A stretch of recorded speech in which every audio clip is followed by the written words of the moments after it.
નમસ્તે, હું ડૉક્ટર કેતન શાહ છું. પ્રભુકૃપા હોસ્પિટલ રાજકોટ ખાતે જોઈન્ટ રિપ્લેસમેન્ટ સર્જન તરીકે હું કાર્યરત છું. છેલ્લા 18 વર્ષથી અમે ફક્ત જોઈન્ટ રિપ્લેસમેન્ટ્સ કરીએ છીએ અને અત્યારના ઓલમોસ્ટ મોર દેન 10,000 એટલે કે 10,000થી વધારે અમે જોઈન્ટ રિપ્લેસમેન્ટ્સ કરી ચૂક્યા છીએ.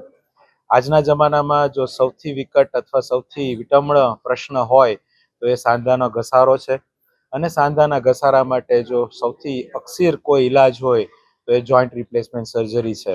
છેલ્લા ઘણા સમયથી અમે joint replacement surgery Prabhukrupa hospital ખાતે એક્સક્લુઝિવલી કરી રહ્યા છીએ અને ખૂબ સુંદર પરિણામો પણ આપી રહ્યા છીએ. આજે આ પ્રેસ કોન્ફરન્સ કરવાનો હેતુ ફક્ત એક છે કે અમે હવે એક નવી ટેકનોલોજી લઈને આવ્યા છે જેને આપણે રોબોટિક જોઈન્ટ રિપ્લેસમેન્ટ સર્જરીઝ કહી શકીએ. અને આ રોબોટિક્સથી થતી જોઈન્ટ રિપ્લેસમેન્ટ જે સર્જરી છે એનો એક સૌથી મોટો અને સૌથી મહત્વનો જે ફાયદો છે એ છે કે ઇટ ઇઝ 100% એક્યુરેટ અને પ્રિસાઇઝ. બહુ ઓછો કાપો મૂકવો પડે, લોહીનો નહિવત બગાડ અને આ બધાને હિસાબે થતી વેરી ફાસ્ટ રિકવરી એટલે ખૂબ ઝડપથી રિકવરી મળવી એ એના જમા પાસાઓ છે.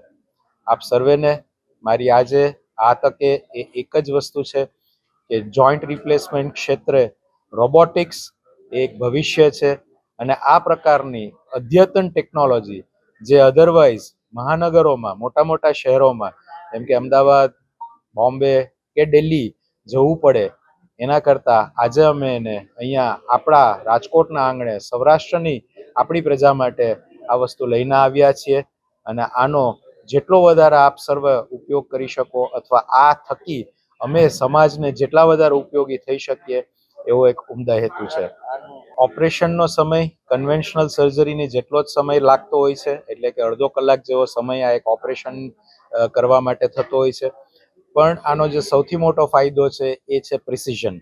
It is 100% precise, it is 100% accurate. એટલે એ એની સૌથી મોટી સ્ટ્રેન્થ છે. જે અમે કટ્સ લેતા હોય જેમાં અમારે સાંધો ફિટ કરવાનો હોય એ અમે on screen real time imaging તરીકે જોઈ શકતા હોય કે એક્ઝેક્ટ 0-0 ઉપર અમે ફિટ કરી શકતા હોઈએ છીએ. વેલ ઇમ્પ્લાન્ટેડ સર્જરી એ એક આપણને સર્વશ્રેષ્ઠ પરિણામ આપતી એક વસ્તુ છે કારણ કે અધરવાઇઝ જે આમાં અલાઇનમેન્ટના પ્રશ્ન રહી જતા હોય છે એટલે ઘણી વખત આ સર્જરી નિષ્ફળ જતી હોય છે. તો એ પ્રશ્ન આનાથી 100% આપણે હલ કરી શકીએ છીએ. મેડિક્લેમમાં આનો લાભ ચોક્કસ દર્દીઓ લઈ શકે પણ અત્યારના આયુષ્યમાન જે કાર્ડમાં થતા ઓપરેશનો છે એમાં આ પ્રકારની સુવિધાઓ ઉપલબ્ધ જ નથી.